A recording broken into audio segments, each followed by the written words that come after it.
Shalom, selamat malam. Kiranya kasih dan damai di dalam Kristus Yesus menyertai kita semua. Salam sitong dere dalam Kristus Yesus kepada saudara seteja Kak Imang. Oke? Saudaraku yang terkasih di dalam Tuhan, kembali lagi bersama saya di dalam channel saya, yaitu Diana Madurese. Di sini saya akan menjawab dan menjelaskan beberapa hal menyangkut tentang saya mengupload sebuah foto profil saya mengenakan hijab, saudaraku ya. Saudaraku yang terkasih di dalam Tuhan, segala puji dan syukur kepada Tuhan. Saya sangat bersyukur bahwa Tuhan Yesus itu baik. Kita sebagai anak Tuhan yang percaya bahwa Tuhan Yesus adalah jalan keselamatan, juru selamat kita. Dan Tuhan tidak memandang apakah orang itu berpakaian berhijab atau tidak. Dan bersyukur saudaraku yang terkasih di dalam Tuhan, seperti yang disebutkan dalam firman Tuhan di Korintus, 1 Korintus pasal 14 ayat yang ke-40 menyatakan, tetapi segala sesuatu harus berlangsung dengan sopan dan teratur. Setiap orang sebaiknya selalu hidup dalam kesopanan. Karena itu laki-laki juga dianjurkan memakai pakaian yang sopan supaya baik dilihat orang. Di sini dikatakan bahwa tidak ada larangan untuk kita mau memakai hijab atau tidak.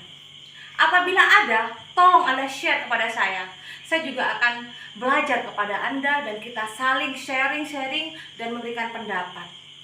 Dan sampai saat ini saya tidak pernah menemukan bahwa di dalam firman Tuhan kita sebagai orang Nasrani dilarang untuk memakai pakaian hijab. Dan kebetulan saudaraku yang terkasih dalam Tuhan, saya sangat senang dari dulu sampai sekarang, kalau saya pelayanan saya selalu memakai baju gamis seperti ini. Dan terkadang saya juga memakai kerudung saya ataupun pasmina saya. Saya ingin menjadi seorang diri saya sendiri. Saya tidak suka dikekang, saya tidak suka diatur. Yang penting saya nggak merugikan Anda kok. Saya nggak merugikan siapapun. Di sini apalagi saya memakai baju saya adalah yang sopan. Seperti ini, seperti pakai baju gamis. Saudaraku yang kesalahan Tuhan, jadilah seorang Nasrani, seorang anak Tuhan yang bijak, pintar, dan juga kita harus luas wawasan. Artinya saudaraku yang kesalahan Tuhan, jadilah anak Tuhan yang merdeka dalam segala hal. Contohnya, jangan kita mau dibatas-batasi. Yang penting kita dalam tidak jauh atau tidak keluar dari ranahnya kita sebagai orang Nasrani yang baik dan benar, saudaraku. Saudara Tuhan, contohnya beberapa orang yang mengundang saya untuk khotbah ke daerah-daerah ataupun ke kampung-kampung, saya merasa saya tidak pernah diatur dalam hal berpakaian. Yang penting saya sopan. Saya juga tidak pernah yang namanya menjelek-jelekkan agama yang satu dengan yang lain. Saya juga tidak pernah menjelek-jelekkan agama saya yang sebelumnya. Kenapa saudara Kristen Tuhan? Kita jadi anak Tuhan harus yang bijak. Kita harus jadi anak Tuhan yang pintar dan berpotensi. Artinya, jadilah anak Tuhan yang penuh kasih, saudaraku. Tidak boleh saling menyalahkan, tidak boleh saling menjelek-jelekkan. Ingat, di Indonesia agama bukan hanya 1, 2, dan 3. Jadi saudara Tuhan, mari kita bertoleransi dalam beragama. Kita saling menghargai. Apabila ada orang yang memilih agamanya sesuai dengan keinginannya, mari kita hormati, kita hargai. Karena kenapa saudaraku, sama dengan seperti yang terjadi pada saya. Contohnya, di sini setelah saya dari agama saya Islam masuk ke Kristen, begitu banyak tekanan-tekanan, begitu banyak makian, saudaraku. Tetapi saya percaya dan yakin, karena Tuhan Yesus penolong saya. Tuhan Yesus memberikan kekuatan kepada saya. Di dalam sekian ancaman kepada saya, puji Tuhan, Tuhan Yesus pelihara saya. Sedangkan burung aja di angkasa, yang tidak punya rumah, yang gak punya dapur, yang gak punya pekerjaan sekalipun Tuhan pelihara. Apalagi kita, saudaraku. Marilah saudara Tuhan, jadilah orang Kristen yang saling menopang. Jadilah orang Kristen yang saling memberikan semangat. Jadilah seorang Kristen yang saling memberikan motivasi, bukan saling menyalahkan. Jangan membuat diri kita ini adalah kita yang paling hebat, tetapi kita adalah sama-sama anak Tuhan yang saling belajar, yang saling memberikan semangat, yang saling memberikan motivasi.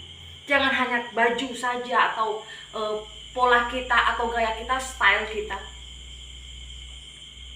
Saya percaya dan saya yakin dalam diri saya, selama saya sopan, selama saya tidak menjelek-jelekkan agama satu dengan agama yang lain, Tuhan Yesus selalu menyertai pelayanan saya.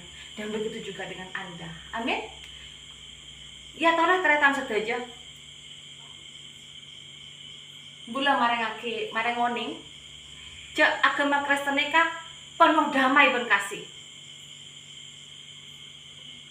Bula sebagai orang Kristen asap minta sepora menabi nyake teretan keluarga kancah ben orang selain pun semungkin kecewa cek bulan nikah dari Islam masuk Kristen,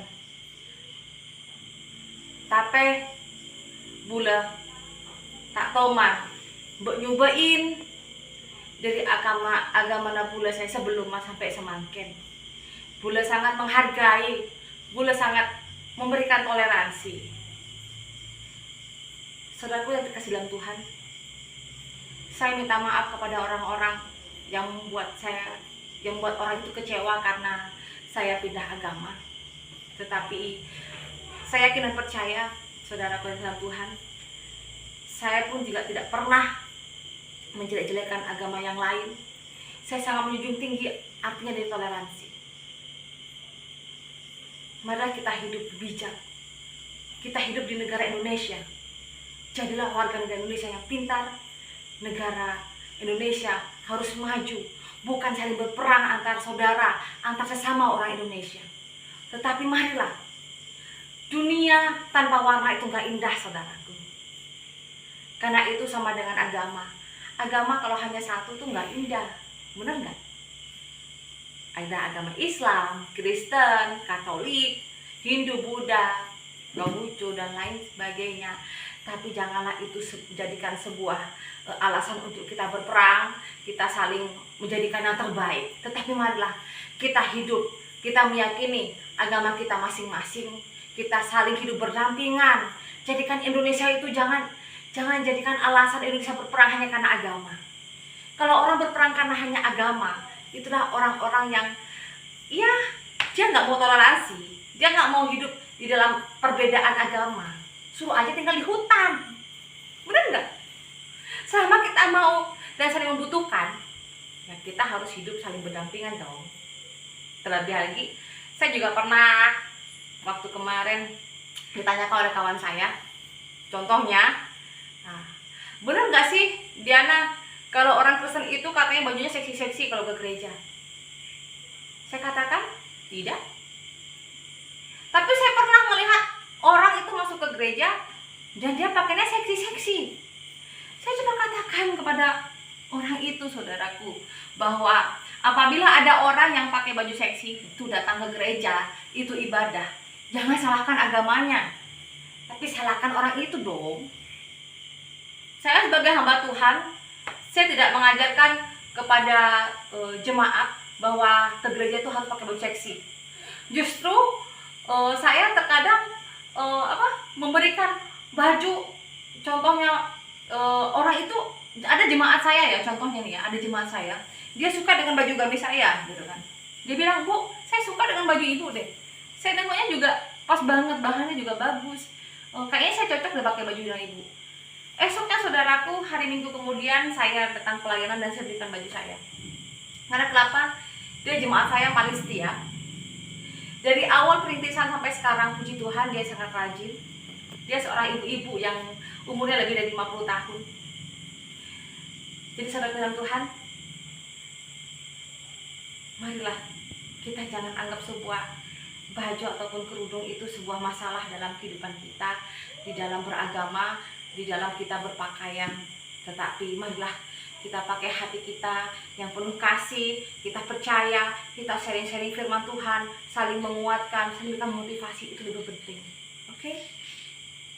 Salam Situngdere dalam Kristus Yesus. Matur sakalangkong, jangan lupa di subscribe, di like, dan juga di share. Dia nama Berese. Terima kasih. Shalom, Tuhan Yesus memberkati.